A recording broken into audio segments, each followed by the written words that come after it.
6 দিন পর নখ খসে যাবে, 9 দিন পর চুল।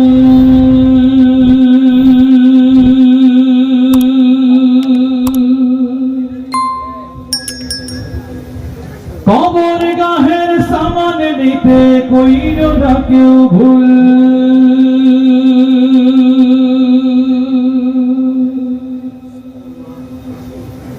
6 দিন পর নখ খসে যাবে, 9 দিন পর চুল। কবর গাহের সামান নিতে কইল না কেউ ভুল। কবর জায়গা ভালো নয়, আমল দিয়ে কবর গৃহ সাজিয়ে নিতে হয়। আমল দিয়ে কবর গৃহ সাজিয়ে নিতে হয়। 6 দিন পর নখ খসে যাবে, 9 দিন পর চুল। কবর গাহের সামান নিতে কইল না কেউ ভুল। কবর জায়গা ভালো নয়, আমল দিয়ে কবর গৃহ সাজিয়ে নিতে হয়। আমল দিয়ে কবর গৃহ সাজিয়ে নিতে হয়। 17 দিন পেট পেটে শেষ প্রকার খাদ্য হবে। 7 দিন পরে গোস্ত হবে না, কঙ্কাল পরে রবে। 17 দিন পেট পেটে শেষ প্রকার খাদ্য হবে। 7 দিন পরে গোস্ত হবে না, কঙ্কাল পরে রবে।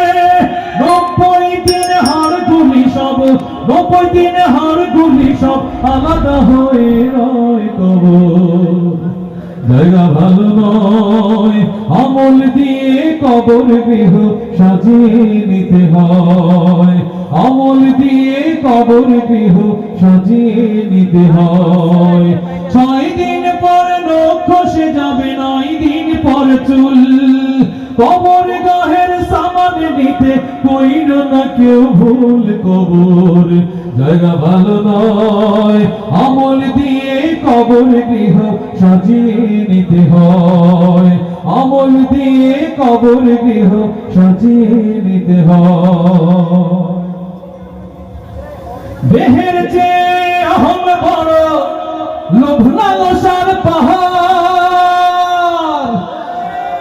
টাকা দিয়ে কি করলেন বলেন? যা খেতে পারবেন না তাও নিলেন, যা খেতে পারবেন তাও নিলেন।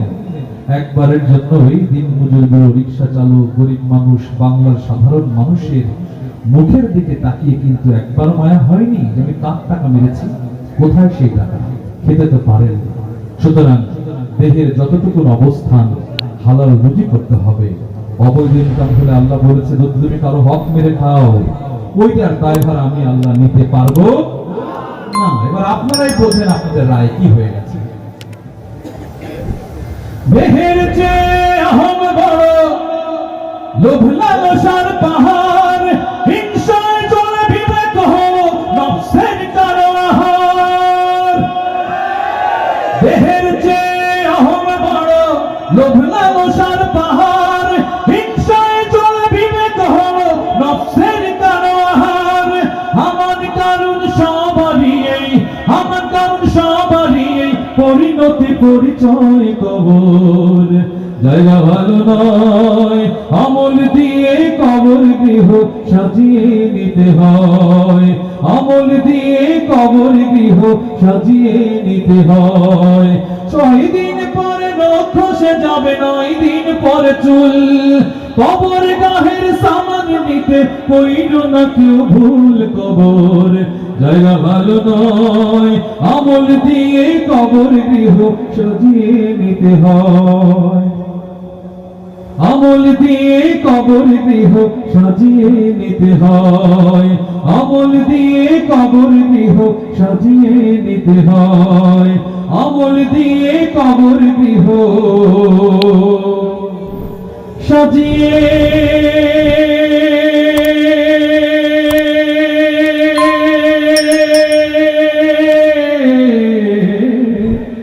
নিতে